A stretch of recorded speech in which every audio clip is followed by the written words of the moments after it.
Oh, excuse me, g'day. Right on. All right. Good afternoon. Okay. Ask me questions. Who's in here? Let me know. Obviously, something else that you need to have close by. By the way, who's gone through part 3, 1, 2, 3, and got the full crypto cradle strategy now? I suspect that you all do, but just let me know who's ready now to use this particular scan to actually look for trades based on that. Don't be scared. Type it into the YouTube box.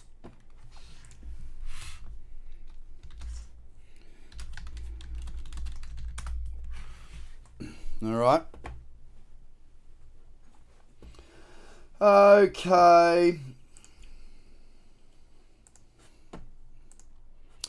Right. What I want to do is I just want to give you some time to get your list. My kids have ripped mine to pieces, as you can see. I really should have my, you print it out and you have the, what do they call it? What they do at school? What's it called? Contact. You contact it and then you've got your checklist there. And that's what we're going to go through, guys. We're going to be working through the checklist. And what I want you to start to realize is when I'm doing these scans on the FTX products, it's about finding opportunities based on the checklist, right? It's nothing more than that. And it's a process of elimination. So first of all, when we do these scans, the first thing I'm looking for is the price trending.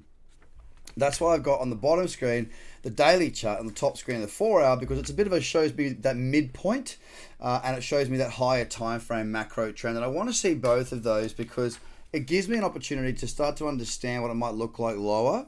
Then from there, I'm going to moving averages in the correct order, and I'm just working down through that checklist. It's not a really complicated process. And now that you guys have got the actual checklist from last week, I'm assuming that this is going to make a lot more sense for you. So make sure you're here each Tuesday 3 p.m. because this is where the action's going to be. We'll update the trade from last week. Oh, my microphone's gone all floppy. We'll update the trade from last week that I put out. Now, I don't do trade calls, of course. I did do an example on Tezos about a potential crypto cradle type setup, and there was also a Bitcoin breakout trade there on the lower time frames as well. So I want to sort of work in with that, show you how some of my other trading strategies can come together and use some of these particular essential and bonus factors of other strategies to help understand and build out that complete strategy. So please do, in the question area, in the chats function spot, please do put any questions you have in there as I go, because this is for you, not for me. Again, this is brought to you by FTX, proud sponsors of this, and that's the platform I use. If you haven't got the account, there's a link here that you can see in the description, I believe, and that will get you onto an account. So first of all, let's look at Bitcoin, because I've got a bit to say about Bitcoin this week. It's been relatively slow for a little while. I think it was last week. How many days back? 1, 2, 3, 4, 5, 6, 7. Yeah. So last time we spoke, we were back here, right? That was last Tuesday, 22nd. Now what we've got is we've actually got a higher low and a higher high. Now remember, that's all I need. What was going on over here? Totally irrelevant now. Not of any interest at all to me. Higher low, higher high, you beauty, uptrend. Now what's this level here? Of course, only looking at support and resistance when it comes to my style of the trading, whether it be Bitcoin breakout, Fibonacci booster, or the crypto cradle. We're looking at horizontal levels. Never do I use sloping trend lines. You'll never see that from me. Why? Well, you should have learned that in probably part 1 and 2. So looking through here, you can see resistance, bang, bang, bang, bang, bang, support. And we've been a little bit sticky in there for the last 3 or 4 days. For a 3 or 4 day period, we were a bit stuck. And we've closed above a couple of times. The moving averages are in the correct order. We are in an uptrend. We've got convergence of our indicators there on the daily. But let's keep going. I want to just jump down here to the 4 hour. This morning I was looking at this when I did my live trading floor scan with my members, and I saw this candle here. So I'm talking about this little bullish candle and this one that broke the high. Now, of course, we know that that little bullish candle is sort of part thereof. I think it's rule 7, is it right? No, sorry. Sort of 4 and 5. Small candle, cradle zone, yada yada. Now, it had already broken high, and of course, we weren't converging at that point in time either. So it wasn't a tradable opportunity. But the very fact that we've seen a bullish candle that broke to the upside coming off of this old support and resistance level that we'd been stuck on for quite some time, I looked at that and went, ooh, perhaps we'll see what we want to see. Perhaps we'll see some further upside today. No, as it turns out, the day's been rather quiet. Not a great deal's actually happened thus far, and there's no reason for anything to be too exciting right now. And as you can see running down the list, we'll be looking for pullbacks, we're looking for opportunities, but Bitcoin's not really given us much to work with today. So if I was to go lower, is there anything for me to work with? No. Why? This is not what we call good strong price structure. We want to have trending, clean, flowing charts. This is none of that right now. So the wrap on that is really that Bitcoin is looking more bullish than bearish for the time being, but it's not really. There's nothing there as far as the cradle goes or any of the other strategies that I use either. So it's always in the list because it's Bitcoin, but there's nothing to work with just yet. We move to Ethereum now, and very similarly, and you'll see the video that I did yesterday. A lot of resistance has been around for much of not just the top 10, but some of the other tokens as well. And it's been interesting to see how that's sort of, I guess, everything's creeping along that resistance. Bitcoin, we just saw that. Look at Ethereum. Through here, check this out. Resistance, resistance, resistance, resistance. Support, found resistance. We've just ticked above. Now, what do we see here? High, higher, low, higher, high. Uptrend, yes. We're still stuck on that resistance though. Is there anything down here on the 4 hour? And you can see again here, it's just getting very messy really. It's not got that beautiful cyclicity that I want to see. So I'm not going to have that in the list. We go on to Cardano, which just happens to be absolutely knocking it out of the park at the moment. And for any Cardano holders, you little ripper, you're doing well with that. You can see again a pullback, and this is a little breakout, a little resistance level. Test 1, test 2, pulling away, test 3. Now, many of my clients who've gone through all the courses might have actually taken that as a breakout, knowing full well that there was some resistance up ahead. Now, as you can see, you know, resistance 1, 2, 3, 4, bang, support, smack straight through it. It's looking very, very strong right now. Is there anything on the midterm time frames here? There was back here, pull back in, as you can see. But since then, you know, there was a pullback here. The issue is, look at the divergence. So comparing this high, remember what we learnt from last week. Two highs, we want the MACD to be in agreement with price. Take this high to this high. Drop it down. Look, use the crosshair, the spotty little line straight down over that one, which was our last high, and then you compare it to this one. It's obviously divergent. So there was no trade in around here. What about now? Let's go a bit lower because we are toying with this region. I have to go lower still. Now we have a higher low, higher high, moving average is fanning out in the 1 hour, the 2 hour. It's okay. There's really nothing there that's capturing my attention, and I think Niels, have you had a stroke, mate? I hope not. I hope you're okay. That was a very random number of, I don't know what that even says, but you know what? If you're making up your own language, I dig it. There's nothing really there, and we want things that really stand out. I want a really, really clear trend. I want a really clear pullback. I don't want to be going, I want, one of the rules that I say, and I said a lot last week, is if it's not clear, you're speaking Dutch. Fair enough. One of the rules are, if it's not clear, it's not there. Now, let's come down here.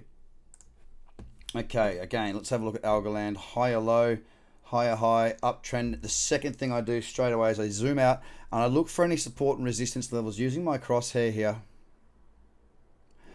Let's just throw this in and just see what that does for me. Okay, support. A little bit going on there. Nothing too major. The daily is in an uptrend. So the first thing I'll do is I'm going to jump to the 12 here. Higher low, higher high, pulling back in. There's a cradle there. Just going to see if there's anything at the minute. A little bit of a bigger candle there. That's my major issue on Algoland this morning. I didn't put that in my list, as you can see, and I am not long. I don't suspect there will be anything lower, just simply because we now have the potential, this moved higher, pulled back in. So we can go past Algo Perp again. Question, do you have a method of determining your full target when you enter a trade, or do you just trail stops until you get stopped out? I know you close 50% at 1-to-1. Yes and no is the answer, and I shall fill you in on what detail. Yeah, I do scale out nearly all the time at 1-to-1. Not always, because I've got 15 or just shy of 15 years of experience in trading, so there will be some occasions where I don't scale out, and that's, remember when I teach people, I'm not trying to teach you to be mini-me. I'm trying to teach you to be the best trader you can be, and that may be different to the way that I read markets over time. I will scale out most of the time, just for the risk management purposes. And look, sometimes I will see resistance ahead, and I may, of the 50% of the trade that's still running, I might say to myself, well, look, if it was to get to there, just before that old resistance, let me give you an example on Cardano, because it's probably the best one. Let's say I was long on the breakout, for example. I might go, okay, 1-to-1's about here, right? Stop there, entry, boom, away we go. Then I go, okay, well, there's a bit of resistance up there. My two choices are I can close the whole trade just before that resistance and lock in what looks to be, let's just say hypothetically, a 2-to-1. So let's say I risk $1,000. I'm looking to make, 1,500 on that. 1,500 because I scaled out, right? I could do that. Second option I've got is to go, well, I'm more than happy to close an extra 25% of the position. So, I've got 50% on. I'm going to close half of that somewhere near here and just leave a third, the final quarter, so a final 25%. Don't forget I'm talking 25% of the entire 1%, so 0.25% of my trading capital. And just trail it, so that there are a few different options available. And this is something that as a trader you are going to change. You will see your targeting develop over time. It's one of the things that you will work on. I just about guarantee that, as long as you stick around with it. So 1-to-1, trailing stop, most of the time I will open it up to taking some profits at resistance, or especially, if something just takes off at 1,000,000 miles an hour, I might go, well, look, there's so much room for downside back to my stop loss there. I'm not willing to give that much leeway to the market, so I might exit some just to lock in some profits. So there's another option as well. That will come with time though. Okay, altcoin perpetual. Let's have a look here. Test one. We've got two tests. I'm not calling that a bee's dick touch. Why bee's dick? Because remember, bee's dicks are small. So that's not close enough. So in my eyes, test one, test two. I want to see a higher low pulling into there, then I might have a Bitcoin breakout trade. Now, of course, you guys, most of you don't have the Bitcoin breakout trading strategy. If you want it, go and buy it. Giving you one for free, you can pay for the next one. But if it does break above, I'm looking for a pullback in for a cradle. That's the sort of thing I'm looking for, or a boost. And I'll just keep that up there. That's why I draw these levels in, because sometimes you might not get the breakout, but you might get it pulling back into that region. Again, it's all about planning that trade before it actually happens, so that you know what to do when the time comes. If the time comes, of course. Atom's got into the list. Why? Well, let's have a look. I'll just make sure I'm up to date on the questions. Yep. Higher low, higher high, pulling back, zooming out again. Any support or resistance? Nothing that I can really see there. Jump back up to the 4. Obviously nothing on the 4. Let's look at the 8. Candle's a bit big. You know what I'm actually going to do here? Ooh, I'll be doing another scan. I'll be doing another scan tomorrow morning, 9 a.m. Unless something drastic happens this afternoon, of course, and I have reason to do another one. But I just don't see any potential opportunities there. The 16, relatively big candle. Not that keen on that. It did end up it did end up rallying a little bit towards the close. Wasn't really what I was hoping for. I wanted a smaller candle. The 12's still on if it pulls back deeper, but it's going to be a little while, so there's no point in me having it in the list right now. Bitcoin Cash resistance. Look.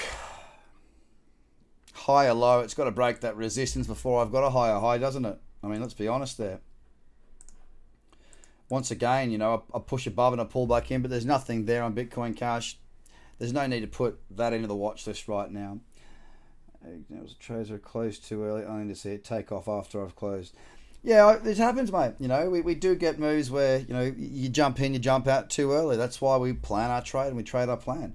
I don't want anyone thinking when they're in the market. Your job is not to think. Your job is to act as a trader. If you're thinking, well, then you haven't planned well enough. Binance, here was another one, little cradle back here. It's moved on to about 1-to-1 by the look of it, something like that. But that cradle there, get rid of that now because it's no longer relevant as it was a week or so ago. Binance right now. Now, I happen to be long already. Test 1, I entered as a break of the B stick there. I'll show you why. For me, it was a little Bitcoin breakout trade, one of the others in the course that I teach. I'm under my entry right now, so I'm hoping to see it push higher. The reason that it's in the list is because I'm already long, but there's no other reason for it to be in the list other than the fact that I'm long and want to keep an eye on it. I mean, BSV, why don't you tell me? Well, I have a sip of water. Is there any interest in BSV? You tell me, yes or no?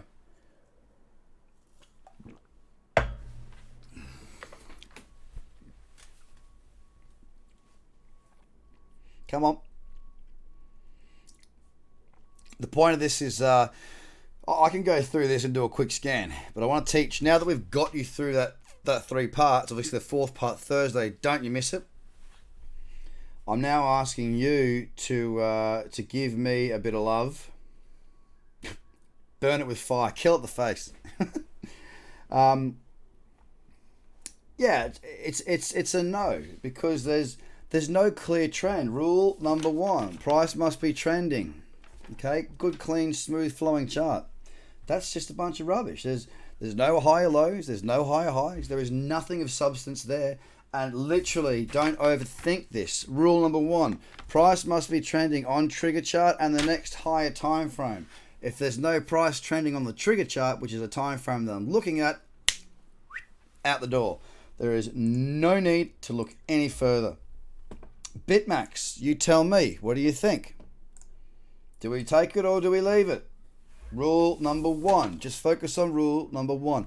The whole checklist, guys, is designed to be followed in order of sequence. Okay, 1 means following from 1 is 2, 3, 4, you get it. All right, you get it. So there's nothing there.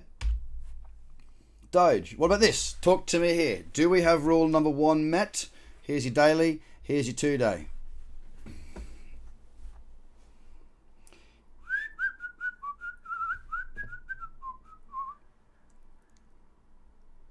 There you go. There you go. So why am I saying yes to this? Now, the reason I'm bringing you into this is because you're all too bloody quiet for my liking. I want to see that you're getting this. Craig writes as BSV, Roger Vers as Bitcoin Cash. Bitmax, I don't know whose that is. I don't care either. We've got a higher low, higher high, higher low, higher high. Beautiful. We're comparing these two. Nice convergence. Moving averages in the correct order. Second time frame is the 2-day because multiple of 1 is 2. That's right. That's how simple it is. The 2 days in an uptrend, the moving averages are in the correct order. And I look at this and go, okay, look, I pull back into here. Sure, that might be beautiful. You know, it's an absolute cracker of a trend. Now we work down the time frame. So daily, let's hit the 12. Okay, the 12's got to pull back as well. From the 12, let's go to the 8, have a sniff around. Nothing. We're working lower here. We don't see anything of any interest. But I'll tell you what, give it a couple of days maybe. On the daily, let's see it pull back into this sort of cradle zone and see where we go. Okay, let's plan this trade out a bit further. So remember, we're always planning what we're going to do prior to actually doing it. So I'm looking again for support and resistance. Let's find it here. Look at that. Boom. 1 test, 2 test, beautiful. Yes, it's broken, but it's not bad through there. So I'm starting to think to myself, well, okay, where's the area that I want it to come back to for me to actually start to be interested for a trade? Now we know that area to be the cradle zone, right? We get that. We know that's our equilibrium point, the point at which we start to get enthused, interested, and involved, right? So if I just jump from here to the 12 and see what it looks like, Yeah, give me a cradle in there. So now I'm planning. I'm not just looking at the chart and going, oh, I hope there's a trade there. What do? I don't know. I'm actually going, righto, Craig. Brain engaged. And if it falls back into here, it gives me a small bullish candle. If the chart structure is good and it's a good looking trade and it fits my rules, yeah, I'll assess it at the time, but it looks pretty good for the time being.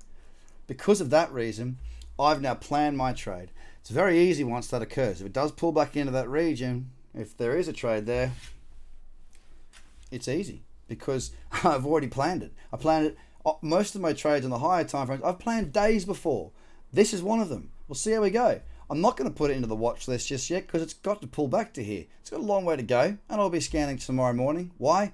Because that's my routine.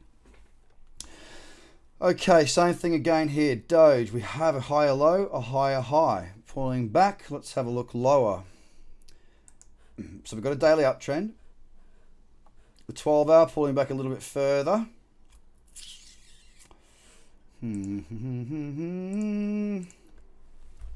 Just zooming out to get some perspective. Anything in the way? Not really. Again, you'll hear me say often reference point line. So this is a reference point. It doesn't mean that I'm going to put it in the watch list. It doesn't mean anything other than I'm using it as a reference. Why? A little bit of couple of tests back here. I'm just going to be aware that if price pulls back into there, bam, my eyes go zzz, and I've got something that captures my attention. What would you do if there was a trend evident on live trading floor despite fairly big overextension like Doge? Well, there is a trend evident, mate. You know, it is a bit extended from these averages, but if it looks really good in the lower time frames, and we had some good chart structure, like back here, I mean, that level, is this the right chart? Yeah, that level here is the same one as down here. This is my lower time frame. Now, I looked at this on live trading floor. LTF, lower time frame. Got it. I was looking at this for a pullback in. It actually happened. It just happened at a time that I couldn't get involved in it because it was bloody 3 o'clock in the morning. Now, have a look at this, guys. That is the same level that I had drawn based off of this daily chart down here. Yeah? Same level, right? Now, this was one that was a few days ago. I said I'd like to see a pullback into here. Well, it did do that because I set the trade up. It went up, it pulled back, it gave the cradle, it had convergence. You just had to go through and tick your checklists and you would have been long. Now, I know some of the clients that I have on live trading floor that are in different parts of the world because I was snoozing, caught that and did very well. So, yeah, you can move to those lower time frames, no problem. Again, the same opportunities can present themselves on those lower time frames. It's just a lot about planning. EOS resistance, same thing here, guys. It's got to break above or pull back. Sorry, it's got to break above to pull back for a cradle or wait for a better trade setup on a breakout. There's nothing there that's of interest to me right now. Ethereum Classic has been of interest. Why? Higher low, higher high, moving averages in the correct order. Let's move lower. I'd actually said yesterday I was hoping to see a pullback into this region in a little bullish candle. Why? Well, let's have a look. Old resistance. It's not a perfect level, but combine that with a good understanding of Fibonacci and you start to build out a little better picture. See that? Again, everything confluence of events. That's what we're after. 50% matching smack bang on that old level. A pullback into that region could still be worthy. Let's have a look at the 8 hour here.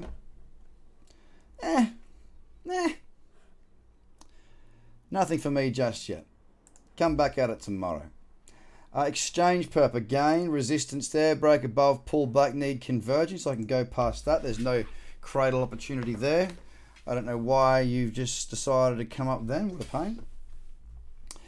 Yeah, you can set set alerts or alarms or whatever you want to call them.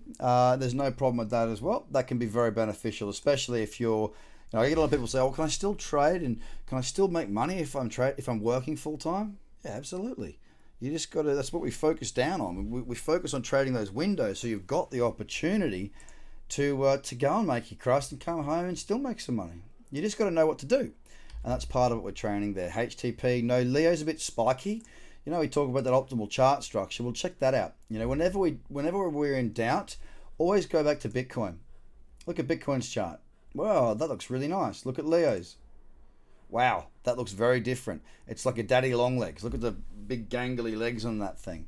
Not interested. Not interested now. Not until we see that chart get a little bit better.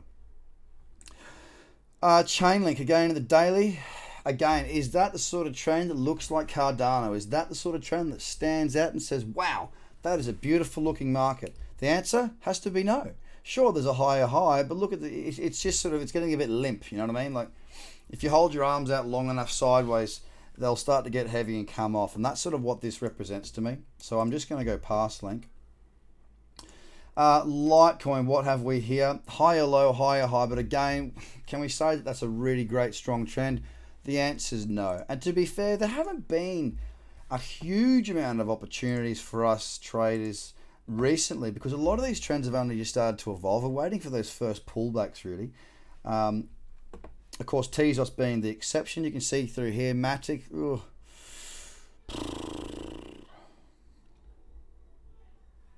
I'll leave it there. It's in a daily uptrend. I'll just jump to the 12. No, too close there, because remember the rule number 7. No resistance or support in the way of your first target. First target being 1, 2, 1. So I can leave Matic there for the time being. Mid-herb. Okay, quick question. Do you start each chart on the time frame, on the daily time frame, and work from there? Oh, look, I always have the 4-hour on top and the daily below. And the reason that I have that is because I know what they look like. You know, I know the 4 hours are multiple of 6 to the daily. I know the daily's, you know, the macro, so to speak, trend, where money's been following that path for quite some time. So I like to have both. I do start at the daily, and I'll tell you why.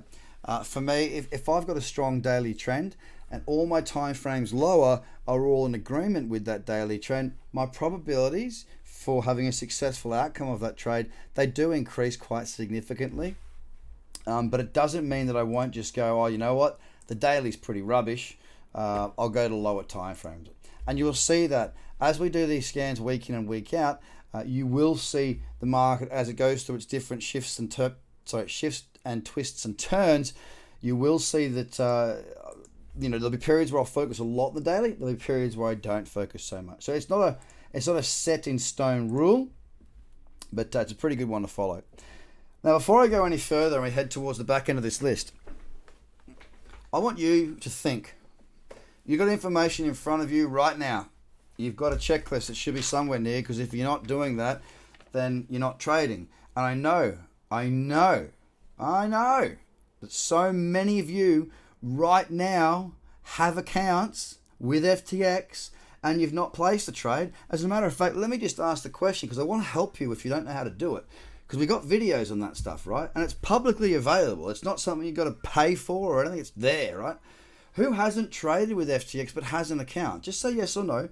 There's no right or wrong answer. I just want to know so I'll get somebody to post that link. As a matter of fact, whilst you're typing whether you have traded or haven't,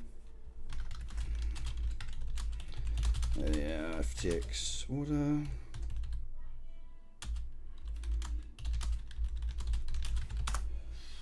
Okay.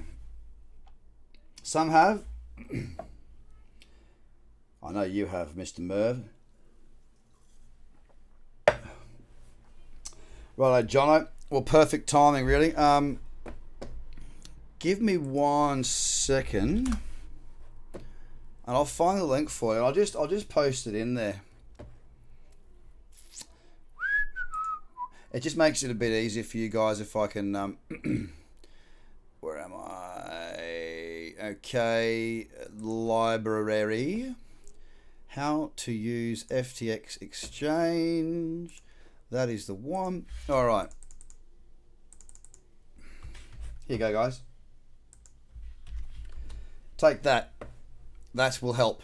Alrighty, so there you go. If you've got an account and you're not quite sure how to raise orders and what to do, watch that video as many times as you need to, guys, because it will be beneficial, it will help, and it will take away the cobwebs. Now, question.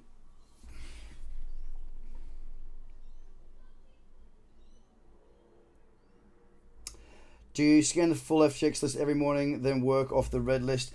Yeah, that's right, Greg. I got a couple of other lists that I do work off of, but yeah, that's pretty much my daily routine at 9 a.m. Australian Eastern Standard Time. We'll look to have another one for other hemispheres at some point as well. Now, let me come back to the question I had to ask for you before we end it, before we get to the bottom end of this list. What's your plan here?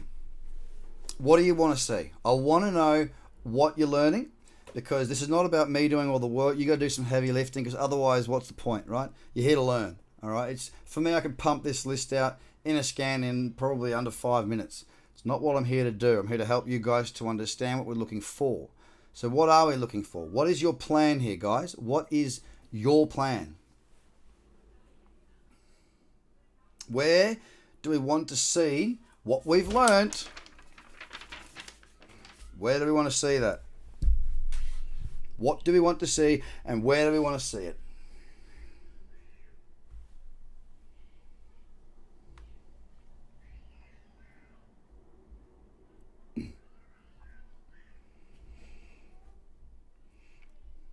Good. Keep them coming.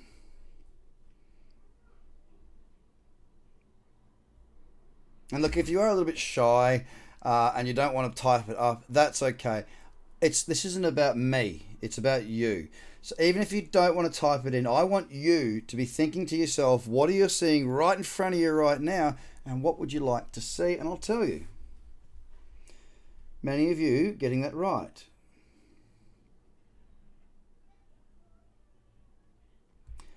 Okay. All right. Small bullet. Yep. All right.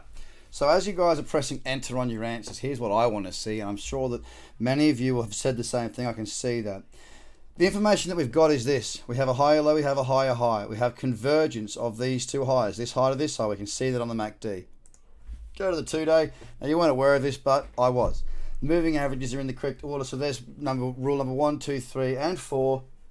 All, also 1, 2, and 3, all out of the way, and a little bit more on that as well. Let's come back to the daily now. Ideally, I'd love to see price pull back into that cradle zone. I'd love to see a little bullish candle rejecting this level of resistance. Why? Because that's the number one bonus factor. My favorite bonus factor of all. Why do I want to see it there? I want to see it there because it's like jumping on a trampoline. There is a reason for me to bounce back up. If I jump on concrete, I'm just going to go thud. If I jump on a trampoline, I'm going to go back up in the air. Now, that support line represents somewhat of a trampoline to me. It gives me a reason to be supported and then bounce, all right? So that's why I want to see it pull back into that level. Let me see if I can add a little bit of joy in here as well with our fibs. Well, what do you know? I've also got another bonus factor there. Now, there are bonus factors about Fibonacci in here. Of course, Fibonacci is taught in a different program. But just to give you a little heads up on a couple of other things, if you know how to use fibs, kind of giving you something for nothing here. Don't tell my business partners that. Yeah, it's not perfect, but that one's not too bad. But regardless of that, a pullback into this region, small bullish candle in the cradle zone. See how we're starting to think this out? We're starting to plan. I'm not looking for trades today. I'm looking to think about what tomorrow might bring if I don't have what I need today. Makes sense, guys? It's to be a good trader, you need to be decisive. To be decisive and keep emotion out of it, you need to plan. To plan, you need to have a plan. To plan, you need to have a structure around your risk management, your mindset, your routine, your strategy, rules. There's a lot you got to plan. There's a lot you got to structure. Would you take the fib over the cradle? No, not on this high time frame. Okay, let's have a quick squeeze through OKB. Ugly, isn't it? Very clearly shocking. don't want it. Yuck. Shit perp. Well, let's have a look here. Higher low, higher high. Looks very similar to mid perp, doesn't it? Midi and shitty in the same sort of agreement here. Same thing, guys. Just quick look at the 2-day here. Yep, in the right order. Little ripper. Happy, happy. We look good. Yeehaw. What do we do now? Nothing. We wait.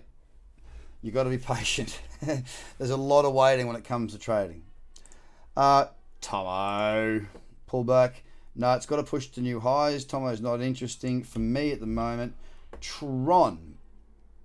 We don't have that resistance, but we do have an uptrend. So let's go from the daily. Jump lower now to the 4. Cut the daily in half. Do I like that chart structure? No, it's not really clear and obvious to me. Let's have a look quickly at the 4. We did bust above some resistance there and pull back, but it's kind of looking pretty messy to me at the minute. Again, nothing that overly stands out for me. I'm actually going to kill that level because it's no longer relevant in my eyes. XRP has been absolutely sideways for a very long time. Just struggling with this old resistance support. It's really struggling with 20 cents, to be fair. Due to that, there is no strong trend there, and there is nothing for me until we push on, and that will be very evident when we look at this 4-hour time frame right now. Look at how choppy and ugly that is. Is that optimal chart structure? Is that a good smooth flowing trend? The answer is no to both of those questions. Let me just see if I want to put a reference point in. I'll just reference that for tomorrow morning, but nothing for now. Good old Tezos. Now, did anybody end up picking this trade up last week when I put that video out? Because you've all subscribed and you've all got your notifications switched on. Okay, notifications switched on means you get the watch list videos. There'll be 3 this week because there just wasn't enough activity in the market last week for me to do the 2 that I needed. It was a pretty slow week in the markets, so I'll be catching up, and there'll be 3 going out this week. So, okay, a couple of people saying that they did good. Good. Some people yes, some people not saying it. But the bottom line is this. It moved extraordinarily well, of course, as you can see. That represents the entry, that represents the stop. And you know that now because you've got the Crypto Cradle checklist. Let me tell you what I have done today. I mean, look, maybe I shouldn't have, but I've actually moved my stop up to behind this region. And the reason I've done that is because at the moment I'm pretty happy to get it up there, you know. There's not that much activity out there, and I was pretty happy to lock that profit in. One of the major reasons for those, if I look at the 12 and I look at the 16 right here, look, if it does pull back deeper than that, I don't really want to leave too much on the table at the moment. I could always wait for another cradle, of course. You know, I could certainly wait for another trade. Happy to leave it as it is. The markets have been very sideways for quite a long time. Obviously not some of the alt markets, but Bitcoin and generally the top 10. So looking really nice. Here's another opportunity too. I know some of my members that know the Bitcoin breakout strategy actually caught it down here and got a much tighter stop loss. So they would have got double the size position with double the size profit. Now I had stalked that for a breakout. I wanted it for a breakout. I raised my orders for a cradle, but I went and did my walk at a time where the breakout set up. So you can't get them all. You can't get them all, but certainly that's a good example of the strategy that we learnt last week, and the sort of thing I want you guys to be replicating. Nothing for the market. Sorry, nothing for the moment. We got privacy here. Tron's been pretty ugly too. Privacy, look, I've got a resistance level in there. There's not a great deal going on, and we're back to the top. So what's in my list? Not much. What I just did then was I went through and I scanned the market. Now what I've got is a list that I can keep an eye on throughout the day. Now the list happens to be only Bitcoin because Bitcoin's always there. It happens to be Tezos because I'm currently long, and it happens to be Binance because I am currently long there as well. At the moment, got to be honest, there's not a great deal there that impresses me. Tomorrow morning might be a different story, and that's when I'll come back and have a look at this. Of course, unless the market does either fall hard or bounce hard, moving higher, then there's not a great deal for me to do right now. You do your scan once, then you go through, you watch your checklist. That's how you manage your time, and that's how you trade the windows. You know when the cradles close, okay? And the way you do that is just hover over the candle. Look, if I go to the one next to it, it says that candle is going to open at 6. Well, come back at 6 if you're waiting for that cradle to pull back into that zone. So knowing when the candles close by doing what I just showed you on TradingView is going to help you to manage your time better, so that, yeah, guys, yep, I know you got a full-time job. Yep, I know you're busy. It's not an excuse. You can still trade. You can still do well. You just got to be smart about how you do it. And I hope I can help you with that.